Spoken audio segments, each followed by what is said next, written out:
અમદાવાદ શહેર police commissioner કચેરીના નવનિર્મિત ભવનના લોકાર્પણ પ્રસંગે આપણી સૌની સાથે મંચ ઉપર ઉપસ્થિત કેન્દ્રીય ગૃહ અને સહકારિતા મંત્રી શ્રી અમિતભાઈ શાહ સાહેબ, મારા સાથી મંત્રી શ્રી હર્ષભાઈ સંઘવી, મેયર શ્રીમતી પ્રતિભાબેન જૈન, સાંસદ શ્રી હસમુખભાઈ પટેલ, શ્રી દિનેશભાઈ મકવાણા, રાજ્યસભાના સાંસદ શ્રી પરિમલભાઈ નથવાણી, શ્રી નરહરિભાઈ અમીન, શ્રી મયંકભાઈ નાયક,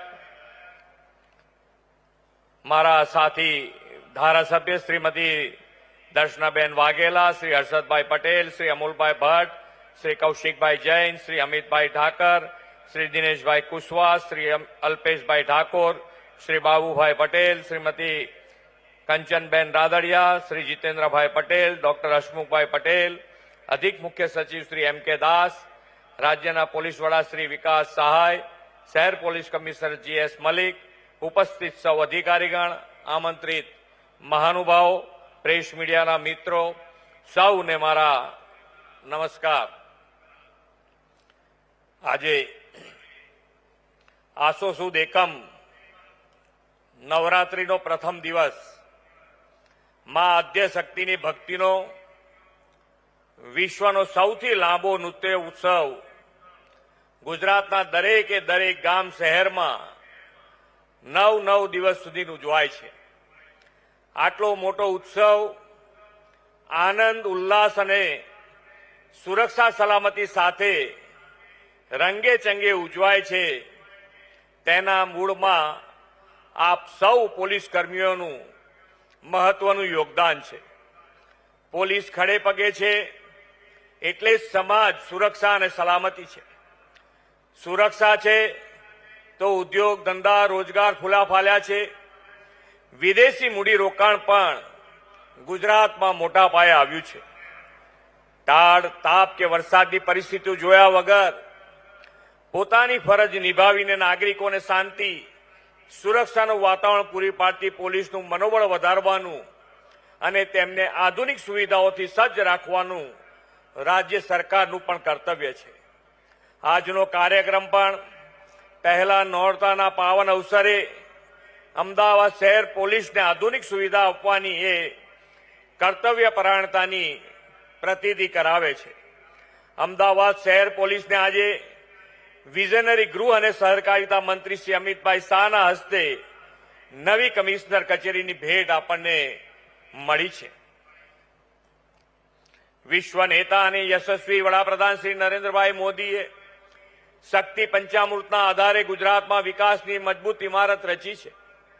એ શક્તિની એક મહત્વપૂર્ણ શક્તિ એવી રક્ષા શક્તિના પ્રહરી પોલીસ દળને સમય સાથે, પરંતુ સમયથી 2 કદમ આગળ ચાલતા વધુ આધુનિક, સુસજ્જ બનાવીને સમાજમાં શાંતિ, સલામતીની સુરક્ષાને હંમેશા તેમણે અહેમિયત આપી છે.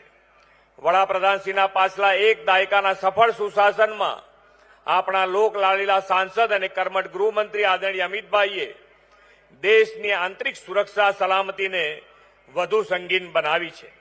એક સમયે હુલ્લડ અને રમખાણોની ઓળખ ધરાવતું ગુજરાત આજે શ્રી નરેન્દ્રભાઈ અમિતભાઈના દિશાદર્શનમાં દેશનું સુરક્ષિત, સલામત અને વિકાસના મોડેલ સ્ટેટ તરીકે પ્રસ્થાપિત થયું છે.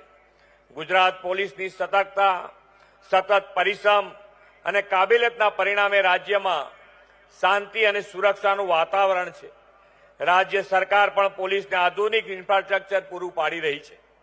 શ્રી નરેન્દ્રભાઈ અને શ્રી અમિતભાઈની જોડીએ ગુજરાતમાં પોલીસ દળનું મનોબળ તો વધાર્યું જ છે, સાથે સાથે આતંકવાદ, ગુનાખોરી અને અસામાજિક તત્વો વિરુદ્ધ ઝીરો ટોલરન્સ નીતિ અપનાવી છે.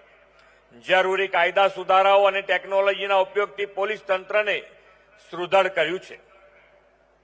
આજે આપણા પોલીસ જવાનો ઇન્ટેલિજન્સ, સર્વેલન્સ અને કન્વિક્શન માટે સમય અનુકૂળ બદલાવો લાવી સ્ટ્રીટ સ્પેસથી લઈને સાયબર સ્પેસ સુધી ગુનાખોરી ડામવા માટે સુસજ્જ બન્યા છે. એ માટે અનેક પ્રકલ્પો પોલીસ દળને કેન્દ્રીય મંત્રી શ્રી અમિતભાઈના હસ્તે જ મળ્યા છે. રાજ્યના યુવાધનને બરબાદ કરનાર ડ્રગ્સના કારોબાર અને ડ્રગ્સ માફિયાઓને કડક હાથે ડામી દીધા છે. પ્રજા જીવનને સુરક્ષિત અને સલામત રાખનાર પોલીસ કર્મીઓને આજે અદ્યતન અને મોકળાશવાળી પોલીસ કમિશનર કચેરીની ભેટ મળી છે. આદરણીય શ્રી નરેન્દ્રભાઈ કહે છે કે વર્ક પ્લેસની અસર વર્ક કલ્ચર પર અવશ્ય પડે જ છે. અમદાવાદ શહેર પોલીસના વર્ક કલ્ચરને આ નવું વર્ક પ્લેસ નવી ઊંચાઈ આપશે.